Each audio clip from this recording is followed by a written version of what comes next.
ബഹുമാന്യരായ നേതാക്കളെ, സ്നേഹം നിറഞ്ഞ സഹോദരി സഹോദരന്മാരെ, സഖാക്കളെ, ഏറെ ആവേശകരമായ സമ്മേളനമാണ് കൊല്ലത്ത് നടന്നത്.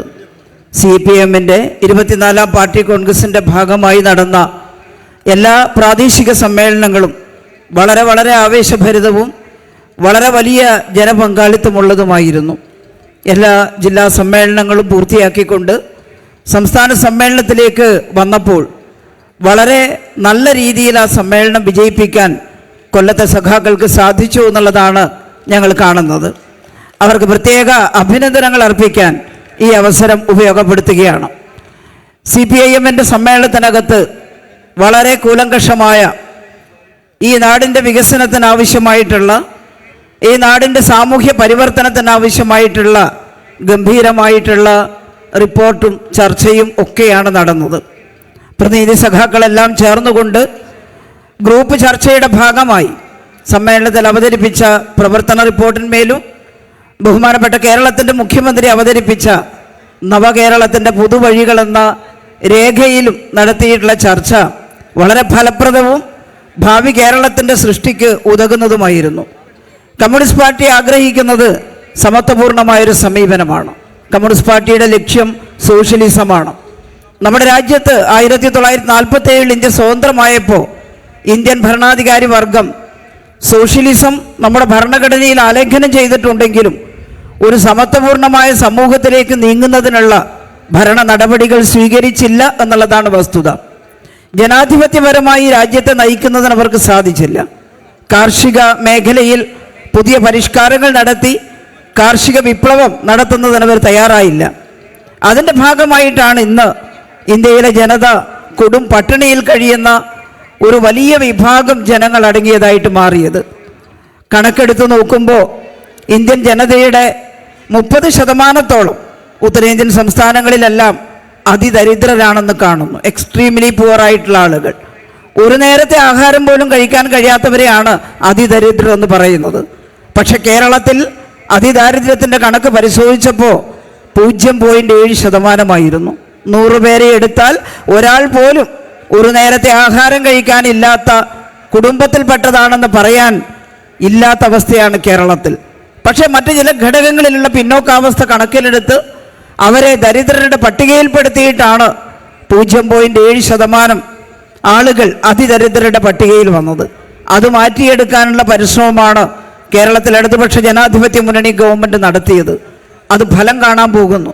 2025 അവസാനമാകുമ്പോഴേക്കും അതിദരിദ്രരില്ലാത്ത കേരളമായിട്ട് നമ്മൾ മാറും. എന്നാൽ അതുകൊണ്ട് കേരളത്തിൻ്റെ എല്ലാ പ്രശ്നങ്ങളും പരിഹരിക്കപ്പെട്ടിട്ടില്ല.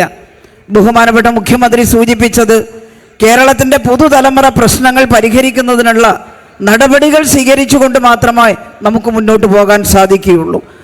വായും പിളർന്നു വരുന്ന തൊഴിലില്ലായ്മ ഈ രാജ്യം സമ്മാനിച്ചതാണ്. കേരളത്തിലും അതിൻ്റെ ഒരു പങ്ക് കാണാൻ നമുക്ക് സാധിക്കും. എന്നാൽ കേന്ദ്ര ഗവൺമെൻറ്റിനെ പോലെ നിസ്സംഗരായി നോക്കി നിൽക്കാനല്ല, തൊഴിലില്ലായ്മക്ക് പരിഹാരം കാണാൻ തന്നെയാണ് കേരള ഗവൺമെൻറ് ശ്രമിക്കുന്നത്. നിക്ഷേപ സമാഹരണത്തിനും വലിയ തോതിൽ മൂലധന നിക്ഷേപത്തിനും ഇട നൽകിക്കൊണ്ട് കേരളത്തിൽ പുതിയ സംരംഭങ്ങൾ വളർത്തിയെടുക്കുന്നതിനും അതുവഴി പുതുതലമുറക്ക് തൊഴിൽ നൽകുന്നതിനും കേരളം തയ്യാറാവുന്നു എന്നുള്ളതാണ് കേരളത്തിൻ്റെ ബദൽ സമീപനമെന്ന് നമുക്ക് കാണാൻ സാധിക്കും.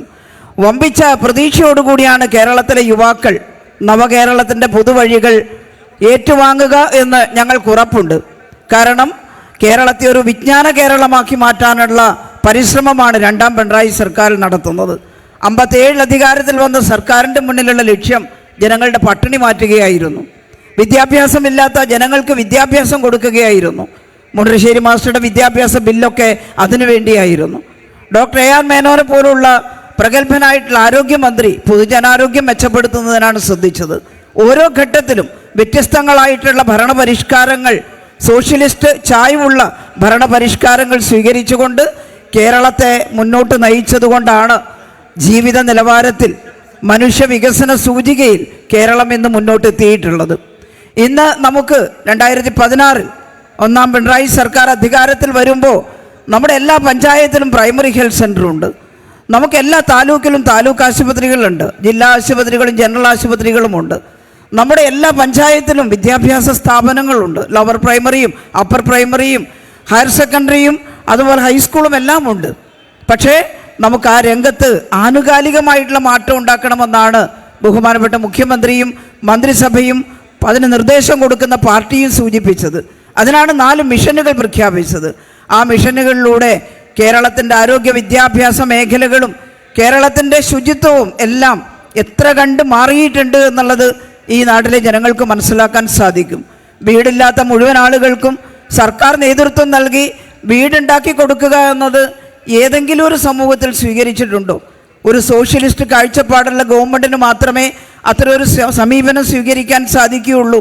ഇന്ത്യയിലെ മറ്റൊരു സംസ്ഥാനവും വാസയോഗ്യമായ വീടില്ലാത്ത മുഴുവൻ ആളുകൾക്കും ഗവൺമെൻറ് പിന്തുണയോടെ വീടുണ്ടാക്കി കൊടുക്കാമെന്ന് പറയുന്ന പദ്ധതി ഉണ്ടാക്കിയിട്ടില്ല.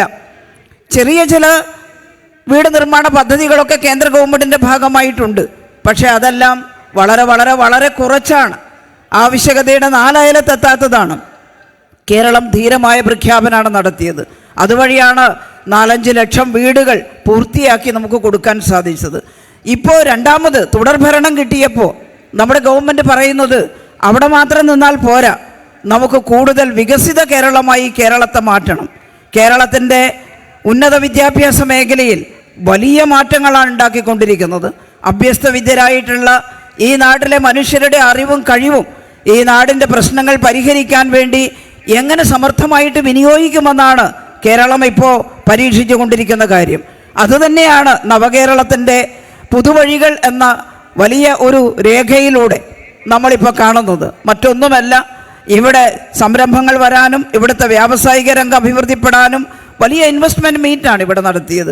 അതുപോലെ ഇവിടുത്തെ കാർഷിക രംഗത്തെ മെച്ചപ്പെടുത്താനും ഇവിടെ വിദ്യാഭ്യാസ രംഗത്തെല്ലാം വലിയ മാറ്റം വരുത്തിക്കൊണ്ട് ഇവിടുത്തെ നല്ല കഴിവുള്ള മനുഷ്യരുടെ കഴിവ് ഈ സമൂഹത്തിന് വേണ്ടി വിനിയോഗിച്ചുകൊണ്ട് ഒരു നല്ല സമത്വപൂർണമായ കേരളത്തിൻ്റെ സൃഷ്ടിക്കും വളരെ വികസിതമായൊരു കേരളത്തിൻ്റെ സൃഷ്ടിക്ക് വേണ്ടിയുമാണ് ശ്രമിക്കുന്നത്. ആ കേരളം എല്ലാ അർത്ഥത്തിലും സമഭാവനയുള്ളതായിരിക്കണം.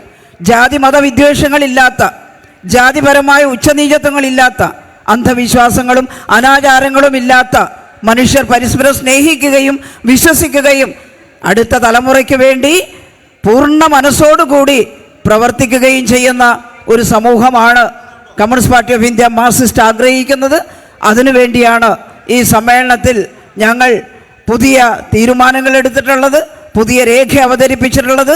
ആ രേഖക്ക് ഈ നാട്ടിലെ നല്ലവരായ മുഴുവൻ ആളുകളുടെയും പിന്തുണ ഉണ്ടാകുമെന്ന ഉറച്ച വിശ്വാസം ഞങ്ങൾക്കുണ്ട്. ഏപ്രിൽ 2 മുതൽ 6 വരെ തമിഴ്നാട്ടിലെ മധുരയിൽ വെച്ച് പാർട്ടി കോൺഗ്രസ് നടക്കുന്നതോടുകൂടി CPIM-ന്റെ അടുത്ത 3 വർഷക്കാലത്തെ പ്രവർത്തനങ്ങൾക്കുള്ള അടവുപരമായിട്ടുള്ള രാഷ്ട്രീയ സമീപനത്തിനും രൂപം കൊടുക്കും.